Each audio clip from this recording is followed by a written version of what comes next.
A'udzubillahiminasyaitonirrajim. Bismillahirrahmanirrahim. Assalamualaikum warahmatullahi wabarakatuh. Alhamdulillahi wahda, wassalatu wassalamu ala rasulillah. Sahabat Ferry Channel rahimakumullah.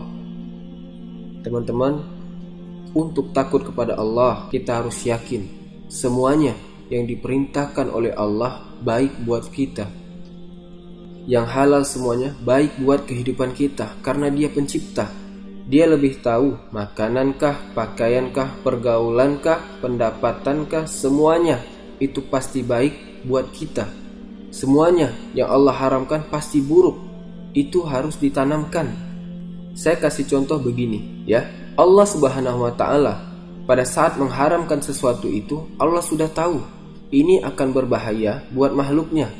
Dan Allah ciptakan untuk menunjukkan keajaibannya, bahwasanya Allah itu mampu mengerjakan apapun.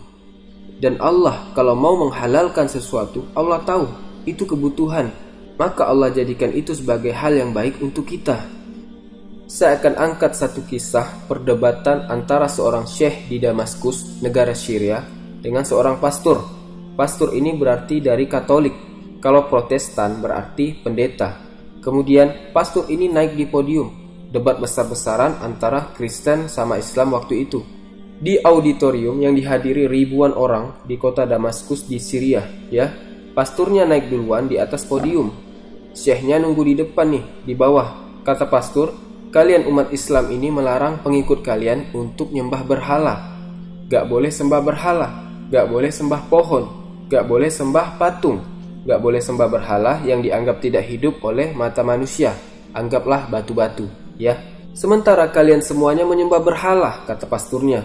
Buktinya kalian semua sujud menghadap Ka'bah. Ka'bah itu kan juga patung, batu. Apa bedanya dengan patung yang dibuat? Misal patung singa. Kalau Ka'bah itu kan rumah, tapi sama saja kan batu. Ini patung singa disujudin gak boleh, tapi itu kok sujud boleh. Ini gak boleh meminta menghadap kepadanya, ini kok bisa menghadap kepadanya. Sama aja artinya. Kalian juga sembah berhala dong. Ini kalau orang belum paham pasti mengatakan benar. Nanti di akhir akan ada jawabannya ya. Yang kedua, kalian mengharamkan babi. Alasannya mengharapkan babi salah satunya karena babi makan kotoran. Memang salah satu penyebab dalam hukum fikih disebutkan babi diharamkan, hikmahnya karena babi suka makan kotoran. Makan kotorannya dia sendiri, makan kotoran manusia.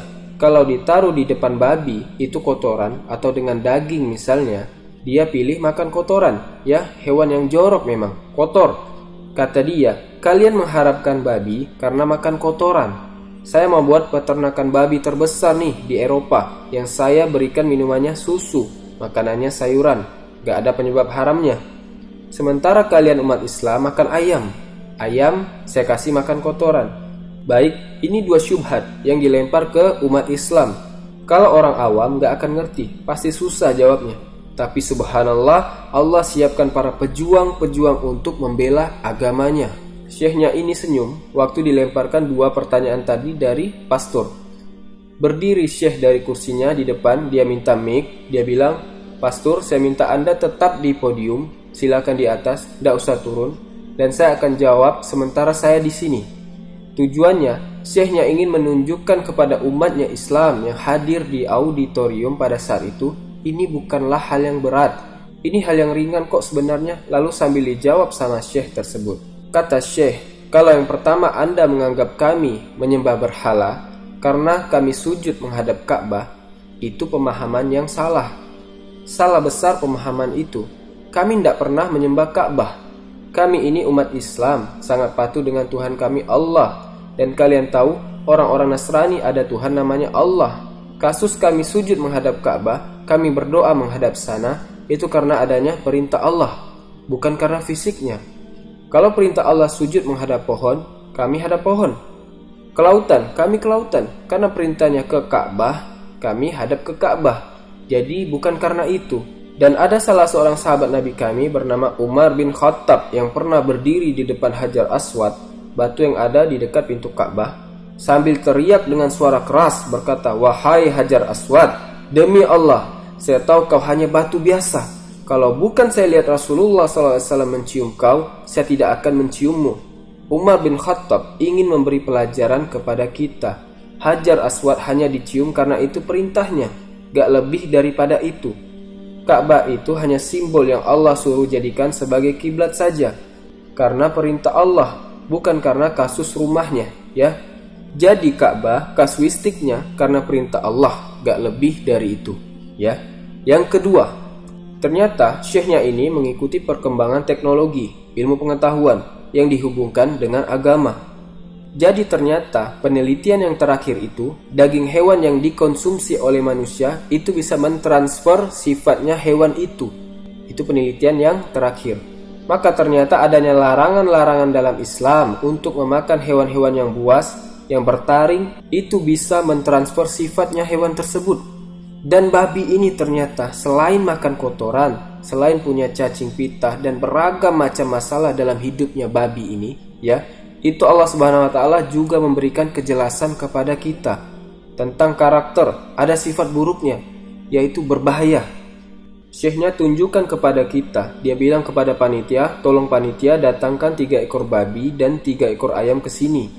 Tadi contohnya kan babi sama ayam, ya, 2 jantan, 1 betina. Naikkan babi dulu, dinaikkanlah babi 2 ekor jantan, 1 yang betina, dan diperlihatkan di atas panggung. Kebetulan orang lihat semua nih, ternyata ada satu sifat jantan babi ini, kalau dia berdekatan sama jantan yang lain dan ada betinanya, jadi istilahnya ini babi A dan babi B, ini babi C adalah si betinanya, ya. Babi B ini adalah suaminya babi si C. Nah, ini ada babi A yang di sebelahnya dia babi B, jantan. Ternyata kalau jantan sama jantan berdekatan dan ada istrinya si jantan yang satu ini, itu dia saling merangsang jantan sama jantan dulu. Lalu dia menggauli istrinya sendiri. Kemudian dia kembali merangsang temannya tadi untuk menggauli betinanya dia. Itu terjadi di depan mata. Jadi jantan sama jantan saling merangsang dan dia biarkan istrinya digauli oleh jantan yang lain. Sudah dilihat kata syekhnya?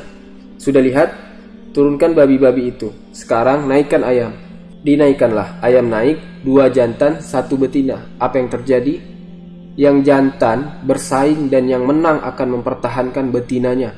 Mustahil disentuh oleh jantan yang lain sampai dia mati. Kata syekhnya, sudah lihat? Inilah perbedaan dari perumpamaan antara kami dengan kalian. Kalian seperti babi-babi itu. Kami seperti ayam. Itu kata syekh. Karena kan tadi perumpamaan babi sama ayam gitu kan. Artinya kita dalam Islam punya mahram. Istri kita gak boleh sembarangan orang lihat. Saudari, ibu gak boleh. Mau datang nikah. Kalau misalnya anak atau ibu kita, dia datang lamar, ada syaratnya, peraturannya. Harus ada mahar, ada kalimat akad, ada saksi, ada wali, baru bisa. Itu pun cuma dia sendiri. Gak boleh orang lain, gak boleh satu perempuan dikeroyokin. Kan gak boleh. Gak ada poliandri di dalam Islam, yang ada poligami. Poliandri gak ada, karena itu kan dilarang di dalam syariat Islam. Maka terdiam pastor tersebut, kalah debat. Karena Islam itu agama yang benar. Inna dina indallahil Islam. Sesungguhnya agama yang diridhoi Allah ialah agama Islam. Jadi kita lihat di sini bagaimana syekhnya berikan gambaran. Ini kalau kita paham teman-teman sekalian, ternyata Allah Azza wa Jalla mengharamkan sesuatu dan memerintahkan sesuatu pasti baik buat kita, karena kita akan luar biasa. Semoga video ini bermanfaat dan menambah keimanan kita. Yang benar datangnya dari Allah dan yang salah dari saya sendiri. Subhanakallahumma wa bihamdika asyhadu an la ilaha illa anta astaghfiruka wa atubu ilaik. Assalamualaikum warahmatullahi wabarakatuh.